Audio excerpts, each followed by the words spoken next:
أعوذ بالله من الشيطان الرجيم. بسم الله الرحمن الرحيم. اقترب للناس حسابهم وهم في غفلة معرضون. ما يأتيهم من ذكر من ربهم محدث إلا استمعوه وهم يلعبون. لاهية قلوبهم وأسروا النجوى الذين ظلموا هل هذا إلا بشر مثلكم أفتأتون السحر وأنتم تبصرون. قال ربي يعلم القول في السماء والأرض وهو السميع العليم. بل قالوا أضغاث أحلام بل افتراه بل هو شاعر فليأتنا بآية كما أرسل الأولون. ما آمنت قبلهم من قرية أهلكناها فهم يؤمنون. وما أرسلنا قبلك إلا رجالا نوحي إليهم فاسألوا أهل الذكر إن كنتم لا تعلمون. وما جعلناهم جسدا لا يأكلون الطعام وما كانوا خالدين. ثم صدقناهم الوعد فأنجيناهم ومن نشاء وأهلكنا المسرفين. لقد أنزلنا إليكم كتابا فيه ذكركم أفلا تعقلون. وكم قصمنا من قرية كانت ظالمة وأنشأنا بعدها قوما آخرين. فلما حسوا بأسنا إذا هم منها يركضون. لا تركضوا وارجعوا إلى ما أترفتم فيه ومساكنكم لعلكم تسألون. قالوا يا ويلنا إنا كنا ظالمين. فما زالت تلك دعواهم حتى جعلناهم حصيدا خامدين. وما خلقنا السماء والأرض وما بينهما لاعبين. لو أردنا أن نتخذ لهوا لاتخذناه من لدنا إن كنا فاعلين. بل نقذف بالحق على الباطل فيدمغه فإذا هو زاهق ولكم الويل مما تصفون. وله من في السماوات والأرض ومن عنده لا يستكبرون عن عبادته ولا يستحسرون. يسبحون الليل والنهار لا يفترون. أم اتخذوا آلهة من الأرض هم ينشرون. لو كان فيهما آلهة إلا الله لفسدتا فسبحان الله رب العرش عما يصفون. لا يسأل عما يفعل وهم يسألون. أم اتخذوا من دونه آلهة قل هاتوا برهانكم هذا ذكر من معي وذكر من قبلي بل أكثرهم لا يعلمون الحق وهم معرضون. وما أرسلنا من قبلك من رسول إلا نوحي إليه أنه لا إله إلا أنا فاعبدون. وقالوا اتخذ الله ولدا سبحانه بل عباد مكرمون لا يسبقونه بالقول وهم بأمره يعملون. يعلم ما بين أيديهم وما خلفهم ولا يشفعون إلا لمن ارتضى وهم من خشيته مشفقون.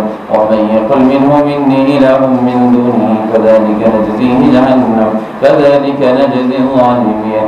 أولم يرى الذين كفروا أن السماوات والأرض كانتا رتقا ففتقناهما وجعلنا من الماء كل شيء حي أفلا يؤمنون. وجعلنا في الأرض رواسي أن تميد بهم وجعلنا فيها فجاجا سبلا لعلهم يهتدون. وجعلنا السماء سقفا محفوظا وهم عن آياتها معرضون.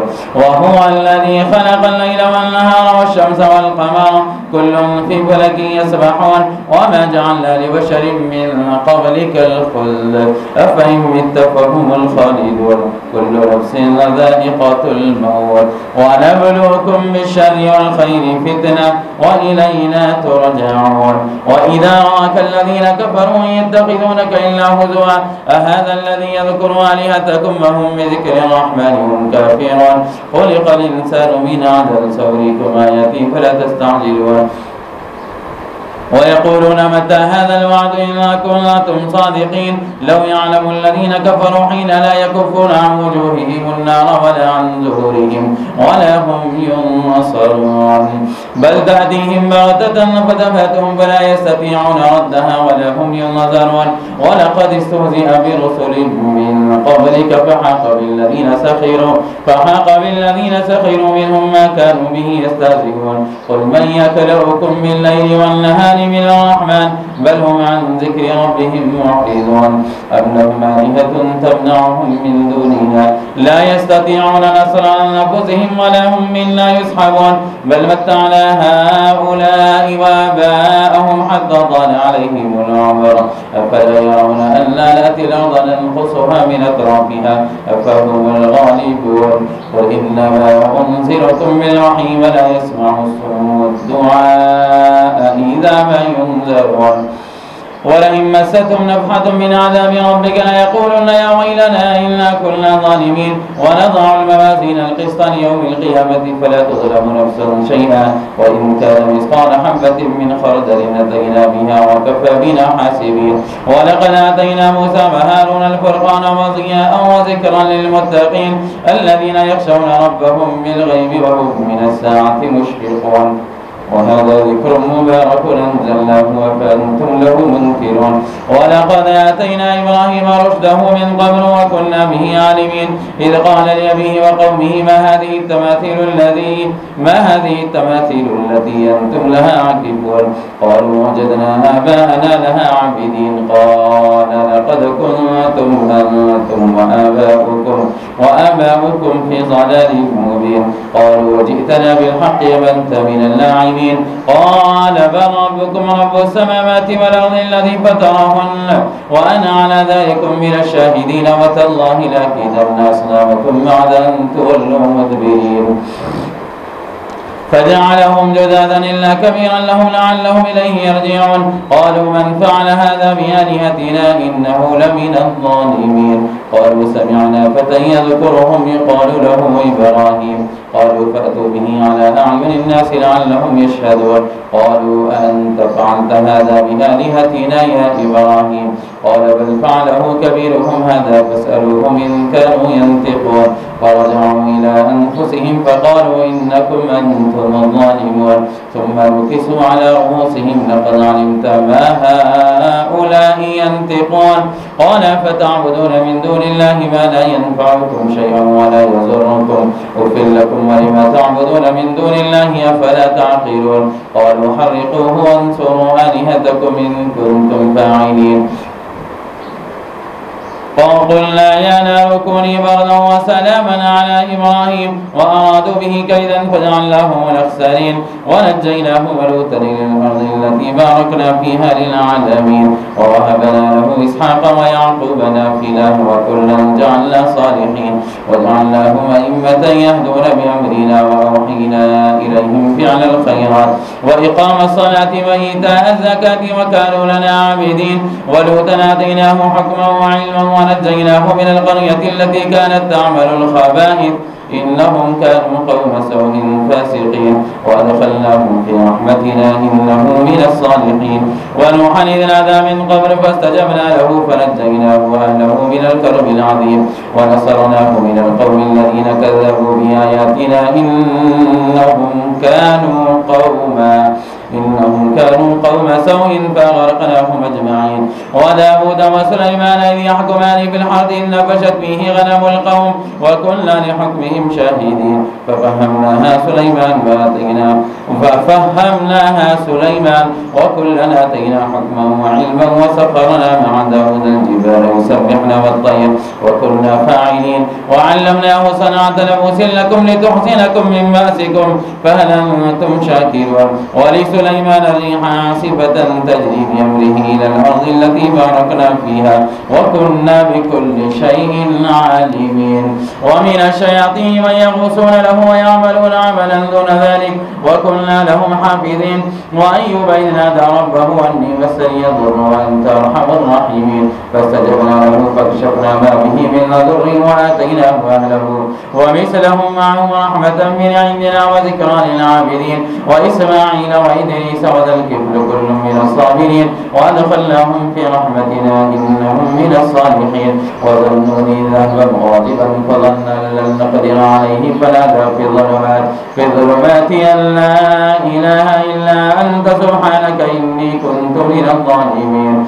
فاستجبنا له ونجيناه من الغم وكذلك ننجي المؤمنين وزكريا إذ نادى ربه رب لا تذرني فردا وأنت خير الوارثين فاستجبنا له ووهبنا له يحيى وأصلحنا له زوجا إنهم كانوا يسارعون في الخيرات ويدعوننا رغبا ورهبا وكانوا لنا خاشعين والتي أحصلت فرجها فنفخنا فيها من روحنا وجعلناها وابنها آية للعالمين إن هذه أمتكم أمة واحدة وأنا ربكم فاعبدون وتقطعوا أمرهم بينهم كل إلينا راجعون فمن يعمل من الصالحات وهو مؤمن فلا كفران لسعيه وإنا له كاتبون وحرام على قرية أهلكناها أنهم لا يرجعون حتى إذا فتحت يأجوج ومأجوج وهم من كل حدب ينسلون واقترب الموعد الحق فإذا هي شاخصة وصار الذين كفروا يا ويلنا قد كنا في غفلة من هذا بل كنا ظالمين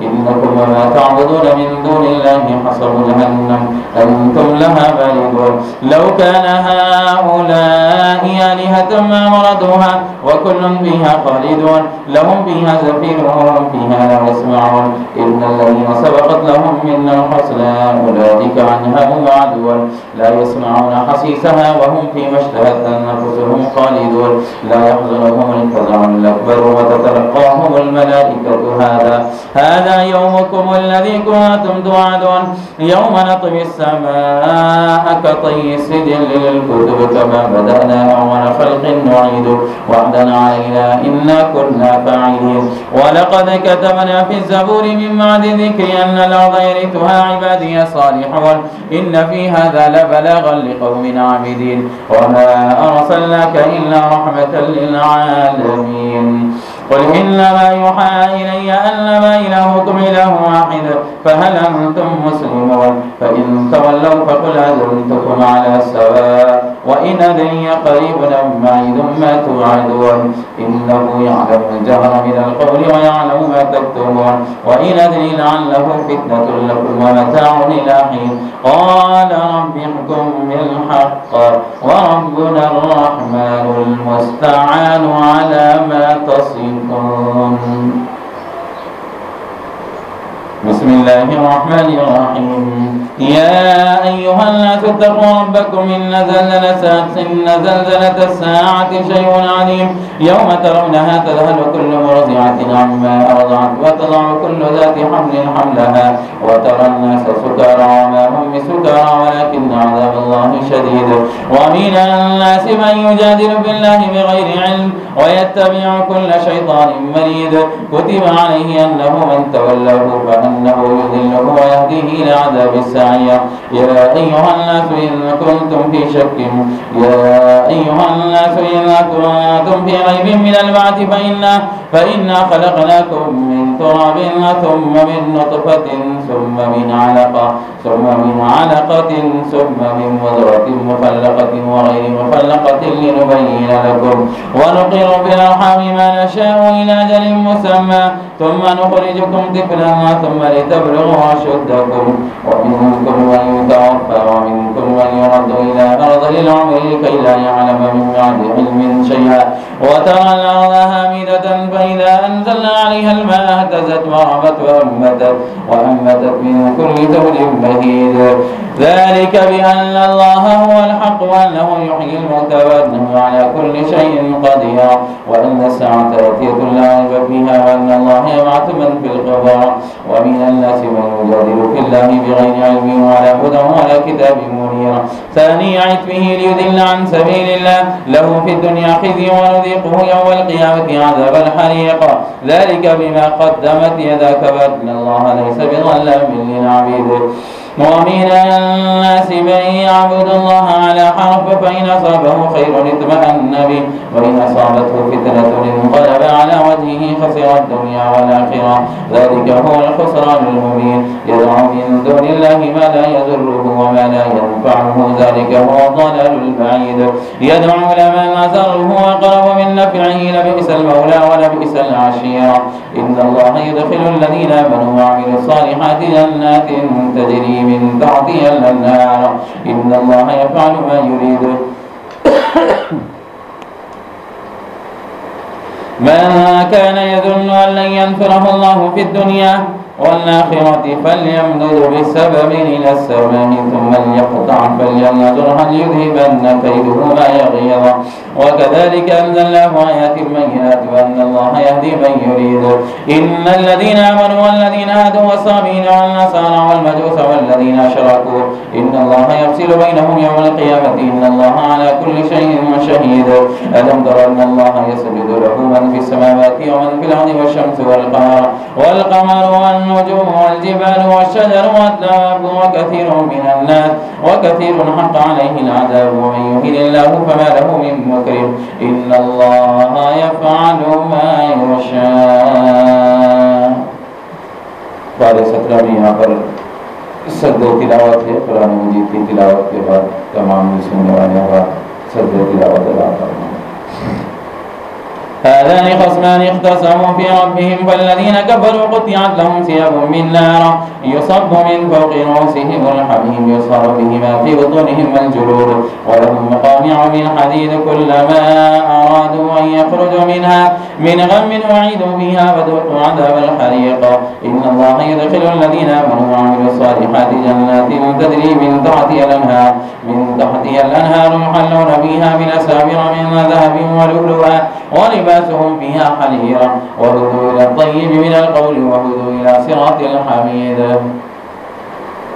إن الذين كفروا ويسدون عن سبيل الله والمسجد الحرام الذي جعلناه للناس سواء العاكف فيه والباد ومن يرد فيه بإلحاد بظلم نذقه من عذاب أليم.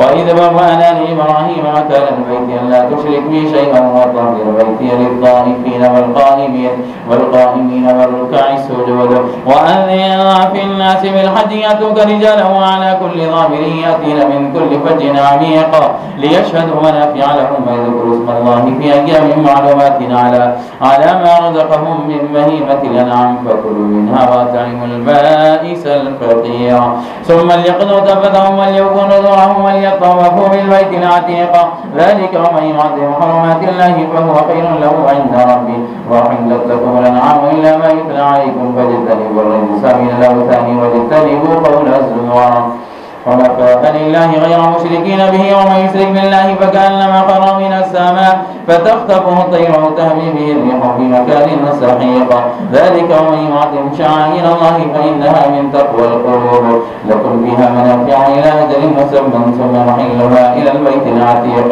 ولكل أمة جعلنا منسكا ليذكروا اسم الله على ما رزقهم من بهيمة الأنعام فإلهكم إله واحد فله أسلموا وبشر المخبتين الذين إذا ذكر الله وجلت قلوبهم والصابرين على ما أصابهم والمقيم الصلاة ومما رزقناهم ينفقون والبدن جعلناها لكم من شعائر الله لكم فيها خيرا فاذكروا اسم الله عليها صواف فإذا وجبت جنوبها فكلوا منها وأطعموا القانع والمعتر كذلك سخرناها لكم لعلكم تشكرون. لن ينال الله لحومها ولا دماؤها ولكن يناله التقوى منكم كذلك سخرها لكم لتكبروا الله على ما هداكم وبشر المحسنين. إن الله يدافع عن الذين آمنوا إن الله لا يحب كل خوان كفور. أذن للذين يقاتلون بأنهم ظلموا وإن الله على نصرهم لقدير. الذين أخرجوا من ديارهم بغير حق إلا أن يقولوا ربنا الله ولولا دفع الله الناس بعضهم ببعض لهدمت صوامع وبيع وصلوات ومساجد يذكر فيها اسم الله كثيرا ولينصرن الله من ينصره إن الله لقوي عزيز. الذين يمكناهم في الأرض وأقاموا الصلاة وآتوا الزكاة وأمروا بالمعروف ونهوا عن المنكر ولله عاقبة الأمور. وإن كذبوك فقد كذبت قبلهم قوم نوح وعاد وثمود وقوم إبراهيم وقوم لوط وأصحاب مدين وكذب موسى فأمليت للكافرين ثم أخذتهم فكيف كان نكير. فكأي من قرية أهلكناها وهي ظالمة فهي خاوية على عروشها وبئر معطلة وقصر مشيد. أفلم يسيروا في الأرض فتكون لهم قلوب يعقلون بها وآذان يسمعون بها فإنها لا تعمى الأبصار ولكن تعمى القلوب التي في الصدور. ويستعجلونك بالعذاب ولن يخلف الله وعده وإن يوما عند ربك كألف سنة مما تعدون. وكأي من قرية أمليت لها وهي ظالمة ثم اتخذتها وإلي المصير. قل يا أيها الناس إنما أنا لكم نذير مبين. فالذين آمنوا وعملوا الصالحات لهم مغفرة ورزق كريم، والذين سعوا في آياتنا معاجزين أولئك أصحاب الجحيم. وما أرسلنا من قبلك من رسول ولا نبي إلا إذا تمنى ألقى الشيطان في أمنيته فينسخ الله ما يلقي الشيطان ثم يحكم الله آياته والله عليم حكيم. ليجعل ما يلقي الشيطان فتنة للذين في قلوبهم مرض والقاسية قلوبهم وإن الظالمين لفي شقاق بعيد. وليعلم الذين أوتوا العلم أنه الحق من ربك فيؤمنوا به فتخبت له قلوبهم وإن الله لهادي الذين آمنوا إلى صراط مستقيم. ولا يزال الذين كفروا في مرية منه حتى تأتيهم الساعة بغتة أو يأتيهم عذاب يوم عقيم.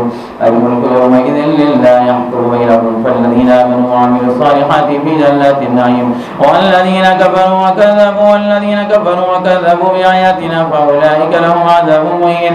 والذين هاجروا في سبيل الله ثم قتلوا وماتوا ليرزقنهم الله رزقا حسنا وإن الله لهو خير الرازقين. ليدخلنهم مدخلا يرضونه وإنه لعليم حليم. ذلك ومن عاقب بمثل ما عوقب به ثم بغي عليه لينصرنه الله إن الله لعفو غفور. ذلك بأن الله يولج الليل في النهار ويولج النهار في الليل وأن الله سميع بصير. ذلك بأن الله هو الحق وأن ما يدعون من دونه هو الباطل وأن الله هو العلي الكبير. ألم تر أن الله أنزل من السماء ماء فتصبح الأرض مخضرا إن الله لطيف خبير. له ما في السماوات وما في الأرض وإن الله لغني حميد. وإن الله لهو الغني الحميد. ألم تر أن الله سخر لكم ما في الأرض والفلك تجري في البحر بأمره ويمسك السماء أن تقع على الأرض إلا بإذنه إن الله بالناس لرؤوف رحيم. وهو الذي يحييكم ثم يميتكم ثم يحييكم إن الإنسان لكفور. لكل أمة جعلنا مناسكا هم ناسكون فلا ينازعنك في الأمر وادع إلى ربك إنك لعلى هدى مستقيم. وإن جادلوك فقل الله أعلم بما تعملون. الله يحكم بينكم يوم القيامة فيما كنتم فيه تختلفون. ألم تعلم أن الله يعلم ما في السماء والأرض إن ذلك في كتاب إن ذلك على الله يسير. ويعبدون من دون الله ما لم ينزل به سلطانا وما ليس لهم به علم وما للظالمين من نصير. وإذا تتلى عليهم آياتنا بينات تعرف في وجوه الذين كفروا المنكر يكادون يسطون بالذين يتلون عليهم آياتنا قل فأنبئكم بشر من ذلكم النار وعدها الله الذين كفروا وبئس المصير. يا أيها الناس ضرب مثل فاستمعوا له إن الذين تدعون من دون الله لن يخلقوا ذبابا ولن يجتمعوا له وإن يسلبهم الذباب شيئا لا يستنقذوه منه ضعف الطالب والمطلوب. ما قدر الله حق قدره إن الله لقوي عزيز. الله يصطفي من الملائكة رسلا ومن الناس إن الله سميع بصير. يعلم ما بين أيديهم وما خلفهم إلى الله ترجع الأمور. يا أيها الذين آمنوا اركعوا واسجدوا واعبدوا ربكم وافعلوا الخير لعلكم تفلحون. وجاهدوا في الله حق جهاده هو اجتباكم وما جعل عليكم في الدين من حرج ملة أبيكم إبراهيم هو سماكم المسلمين من قبل وفي هذا ليكون الرسول شهيدا عليكم وتكونوا شهداء على الناس فأقيموا الصلاة وآتوا الزكاة واعتصموا بالله هو مولاكم فنعم المولى ونعم النصير.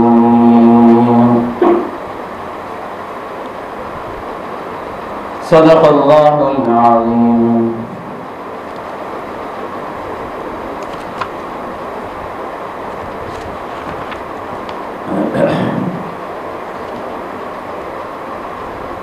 پارے سترہ اس وقت تلاوت کیا گیا ہے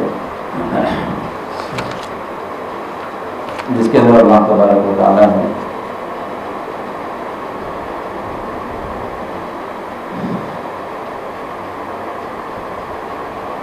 انسانوں کی غفلت لاپرواہی بے توجہی اور اپنے انجام سے ناواقف لوگوں کو متنبع کیا اور یوں مخاطب فرمایا کہ اقترب للناس حسابهم، کہ ان کے حساب کا وقت قریب ہو رہا ہے، لوگوں کے حساب و کتاب کا وقت۔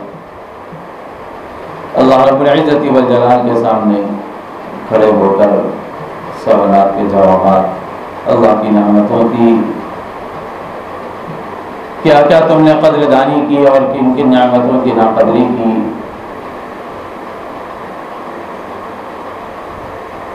ان ساری تفصیلات کے بارے میں اللہ تبارک و تعالیٰ تم سے پوچھے گی اور تم کو جواب دینا پڑے گا۔ تمہارے اعمال صالحہ کا حساب کیا جائے گا، اعمال سیئہ کا تمہیں بدلہ دیا جائے گا۔ اس دن کو یاد کرو، حالانکہ لوگ وہاں کی غفلت معروض ہے، غفلت میں پڑے ہوئے، اعراض کر رہے ہیں، چشم پوشی کر رہے ہیں، توجہ نہیں دے پا رہے ہیں آخرت کی جانب۔ اس لیے اللہ تعالیٰ نے متنبہ کیا کہ تمہارے حساب کا وقت قریب ہوا جا رہا ہے، اور تم ہو کہ ابھی غفلت میں پڑے ہوئے ہو، ابھی خواب غفلت میں ہو۔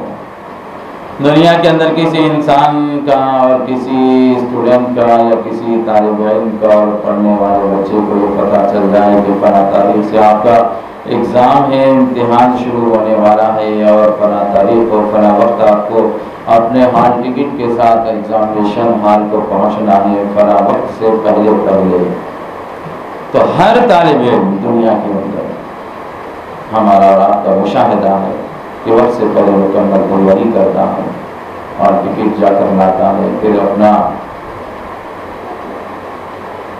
سینٹر کہاں پر پڑا وہ دیکھ لیتا ہے، اس کا راستہ دیکھ لیتا ہے، مسافت دیکھ لیتا ہے کہ کتنی دیر پہلے میں گھر سے نکلوں تو کتنی دیر میں ایگزام ہال کو پہنچ جاؤں گا، وغیرہ وغیرہ سارے کے سارے انتظامات کرتا ہے۔ بالکل اسی طرح دوستوں اور بزرگوں، میدان حشر جو ہوگا وہ ہمارے اور آپ کے بدلے کا دن ہوگا۔ یہ دنیا امتحان گاہ ہے ہمارے لیے، ہمیں اس دن کے لیے تیاری کرنا ضروری ہے۔ جس دن تمہارے اعمال صالحہ بھی اللہ کے سامنے ہوں گے اور اعمال سیئہ بھی اللہ کے سامنے ہوں گے۔ لَتُسْأَلُنَّ يَوْمَئِذٍ عَنِ النَّعِيمِ، اللہ تبارک و تعالیٰ اپنے بندوں کو دی ہوئی نعمتوں کے بارے میں ضرور بھی ضرور سوال کریں گے۔ ایک ایک نعمت کے بارے میں پوچھا جائے گا کہ تم نے اس کا کیا حق ادا کیا، مال دیا، دولت دیا، زندگی دی، آنکھ، ناک، کان، دل، دماغ، بیوی، بچے، والدین، ماں باپ، گھر، کاروبار، تجارت، ملازمت، زراعت، جو کچھ بھی دیا ہوا ہے سب کچھ اللہ کا دیا ہوا ہے اور اسی کی نعمتیں ہیں۔ ان نعمتوں کے بارے میں اللہ فرماتے ہیں لَتُسْأَلُنَّ يَوْمَئِذٍ عَنِ النَّعِيمِ، ہر نعمت کے بارے میں ہم ضرور بھی ضرور بندوں سے پوچھیں گے، پوچھا جائے گا، تم سے سوال کیا جائے گا۔ اگر اللہ کی مرضیات اور طاعات میں ہم نے نعمتوں کو استعمال کیا تو پھر اللہ کے سامنے جواب دیں گے، اور اگر خدا نہ خواستہ میں اور آپ اپنی ان ملی ہوئی نعمتوں کو اللہ کی نافرمانی اور معاصی کے اندر گزار دیا تو پھر دوستو ہمیں فکر کرنے کی ضرورت ہے۔ اقترب للناس حسابهم، لوگوں کے حساب کا وقت قریب آ رہا ہے، وہم بھی غفلت معرضون، حالانکہ وہ لوگ ابھی غفلت ہی میں پڑے ہوئے۔ اس لیے ہمیں خواب غفلت سے نکلنا چاہیے۔ یہ دنیا کی زندگی غفلت کی زندگی ہے، ہمیں اس زندگی سے دور نکل کر اپنی آخرت کی فکر کرنا چاہیے۔ میں نے گزشتہ بھی بتلایا کہ والآخرۃ خیر وابقیٰ، دنیا فانی ہے، ختم ہونے والی ہے، کل نفس ذائقۃ الموت، ہر چیز کو، ہر نفس کو، ہر جاندار کو موت کا مزہ چکھنا ہے، ہر ایک کو اس دنیا سے رخصت ہونا ہے، لیکن آخرت خیر وابقیٰ، بہترین چیزیں اور باقی رہنے والی چیزیں۔ اس لیے ہمیں فکر آخرت کرنا چاہیے، فکر عقبہ کرنا چاہیے۔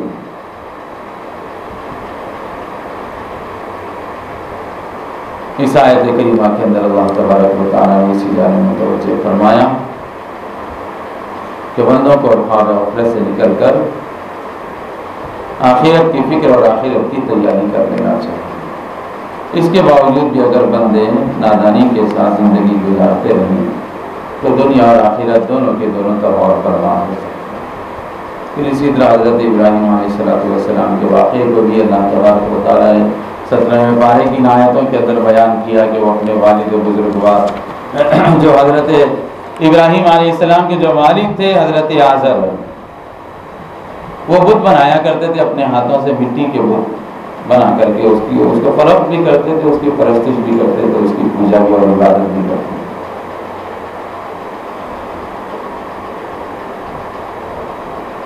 حضرت ابراہیم علیہ السلام نے اپنے باپ کو بتلایا،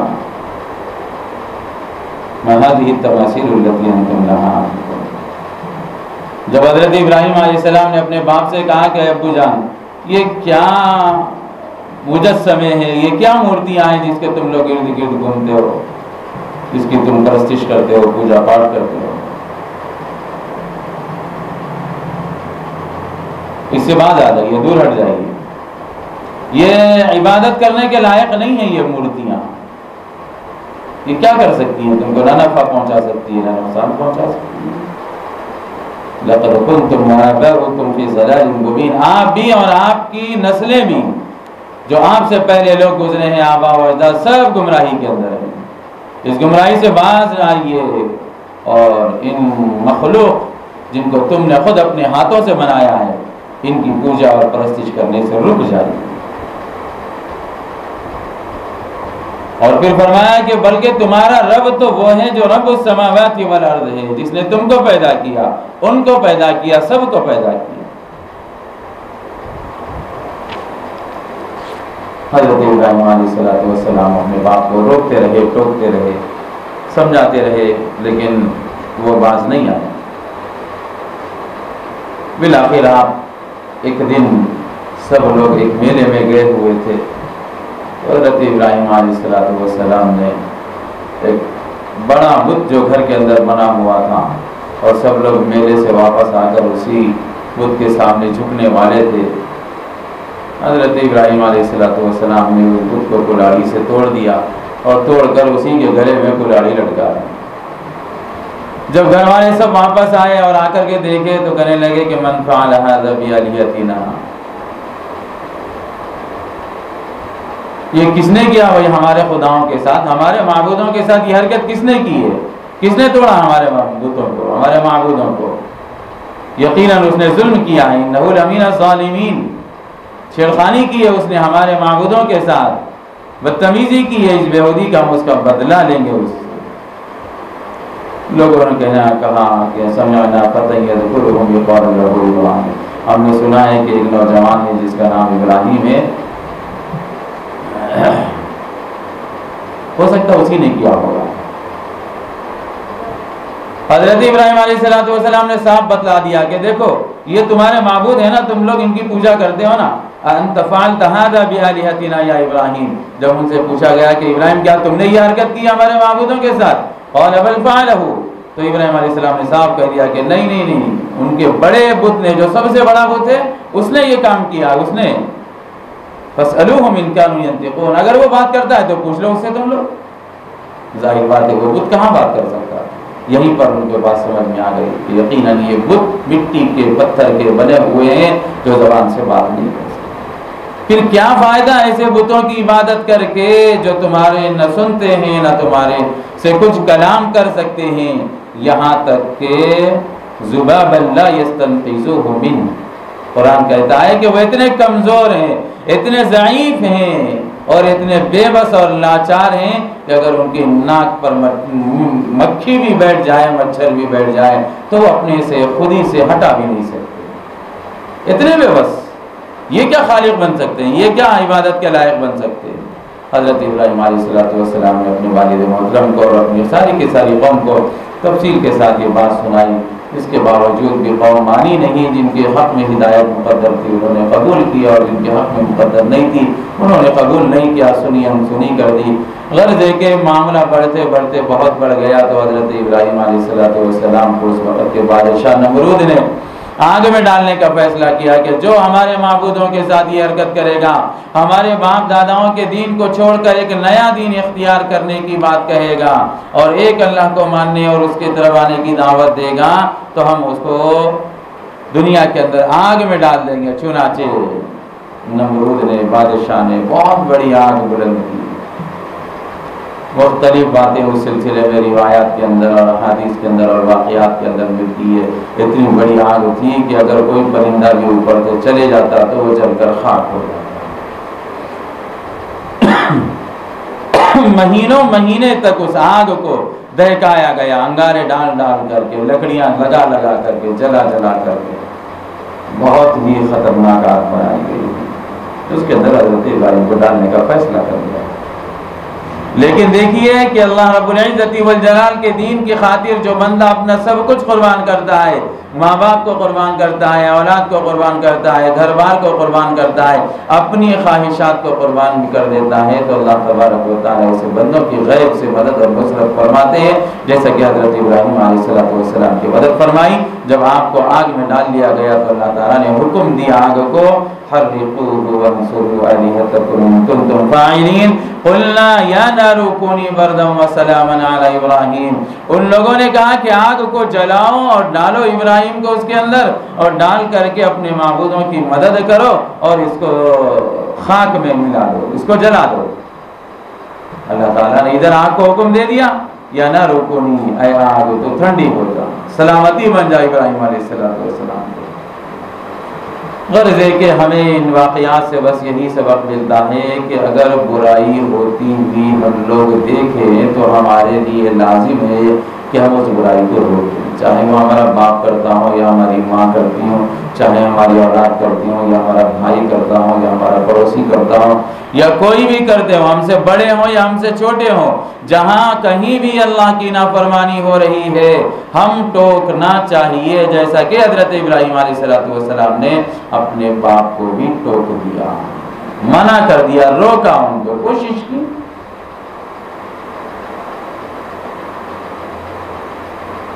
بات بات پر ٹوکتے تھے، بات بات پر روکتے تھے حضرت ابراہیم علیہ السلام۔ ہمیں بھی چاہیے کہ ہم خود بھی دین کے اوپر چلنے والے بنے اور اوروں کو بھی دین کی تعلیم رہبری اور رہنمائی کرنے والے، ان کی ہدایت کا ذریعہ، ان کو منزل مقصود تک پہنچانے کے لیے اللہ سے مانگیں، فکر کریں اور محنت کریں، پھر اللہ تبارک و تعالیٰ خود ہی آپ کی مدد فرمائے۔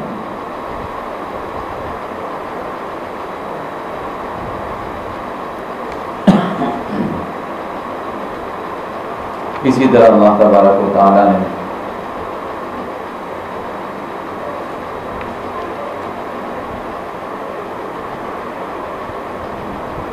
قرآن مجید کے 17ویں پارے کے اندر جہاں بہت سارے احکامات دیے ہیں،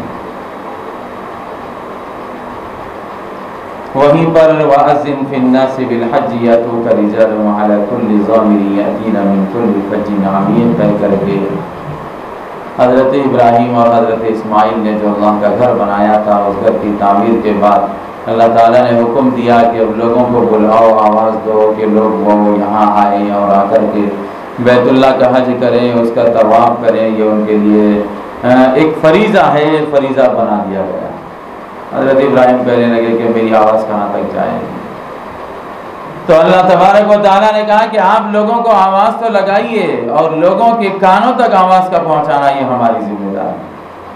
چنانچہ حضرت ابراہیم علیہ السلام نے اپنی جتنی طاقت تھی اسی کے بنسبت، اسی کے مقابلے میں انہوں نے آواز لگائی، اسی اعتبار سے پھر اللہ تبارک و تعالیٰ نے اس آواز کو پوری انسانیت تک پہنچایا، اور بتلایا جاتا ہے کہ جن جن لوگوں نے اس وقت لبیک کہہ دیا تھا ان تمام لوگوں کو اللہ تبارک و تعالیٰ ضرور اپنے در کی حاضری نصیب فرمائے گا، حج ان کو مقدر ہو کر رہے گا جن جن لوگوں نے اس وقت لبیک کہہ دیا تھا۔ دیکھیے آج یأتوک رجالا وعلی کل ضامر یأتین من کل فج عمیق، پوری دنیا جہاں سے الگ الگ ملکوں سے، الگ الگ کنٹریز سے، الگ الگ خطوں سے، دنیا کے چپے چپے سے لوگ اٹھ کر کے آتے ہیں اور آ کر کے اس گھر کا طواف کرتے ہیں اور دیدار کرتے ہیں اور کچھ دن یہاں گزار کر کے وہ اللہ تبارک و تعالیٰ کی اس عبادت کو بھی ادا کرتے ہیں۔ پھر اخیر میں حکم یہ دیا کہ لن ینال اللہ لحومها ولا دماؤها ولکن ینالہ التقوی منکم، کہ جو بھی عمل ہو بندوں کا وہ اخلاص کے ساتھ ہونی چاہیے، خواہ وہ نماز پڑھے کہ روزہ رکھیں کہ زکوٰۃ دیں یا پھر حج کریں کہ قربانی کریں یا صدقہ اور خیرات کریں، جو بھی عمل ہو اللہ کی رضا کے لیے عمل ہونی چاہیے۔ قربانی کے بارے میں فرمایا اللہ تعالیٰ نے کہ لن ینال اللہ لحومہا، کہ تمہاری قربانی کا نہ گوشت اللہ کے پاس پہنچتا ہے نہ خون پہنچتا ہے، بلکہ اللہ تبارک و تعالیٰ کے پاس تو تمہارے دلوں کا تقوی اور خوف پہنچتا ہے کہ کس نیت سے تم نے یہ عمل کیا ہے۔ اسی طرح تمہارا نہ بھوکا پیاسا رہنا پہنچتا ہے، نہ تمہارے پیسے پہنچتے ہیں، نہ تمہاری دولت پہنچتی ہے، بلکہ تمہارے دلوں کا تقوی پہنچتا ہے کہ تم نے کس نیت سے یہ روزے رکھے ہیں، کس نیت سے تم نے یہ صدقہ اور خیرات کیا ہے، کس نیت سے تم نے زکوٰۃ ادا کی ہے، اور کس نیت سے تم نے غریبوں کی مدد کی ہے، اور کس نیت سے تم نے اپنے رب کو راضی کرنے کا ارادہ کیا۔ یہ دیکھا جاتا ہے۔ اس لیے ہر مسلمان کو چاہیے کہ وہ اپنے ہر عمل سے پہلے اپنی نیت کو درست کرے۔ قربانی والا عمل اتنا بڑا عمل ہے، لیکن بہت سارے لوگ چونکہ محض اپنی ریاکاری اور شہرت اور دکھلاوے کی غرض سے یہ کام کرتے ہیں تو ان کی ساری قربانی اکارت ہو جاتی ہے، بیکار چلی جاتی ہے۔ اور روزہ رکھنے والے اللہ کی نافرمانیوں سے نہیں بچتے ہیں تو ان کا روزہ رکھنا بھی اکارت ہو جاتا ہے، بیکار چلا جاتا ہے۔ اللہ تبارک و تعالیٰ مجھے آپ کو اور سارے عالم کے مسلمانوں کو صحیح طور پر دین کا فہم اور اس کے اوپر عمل کی توفیق عطا فرمائے۔ جو کچھ باتیں یہاں پر قرآن و حدیث کے حوالے سے بتلائی گئی ہیں، اللہ پاک اس کو سمجھنے اور عمل کرنے ہم سب کے لیے آسان اور سہل فرمائے۔ آمین۔ وآخر دعوانا الحمدللہ۔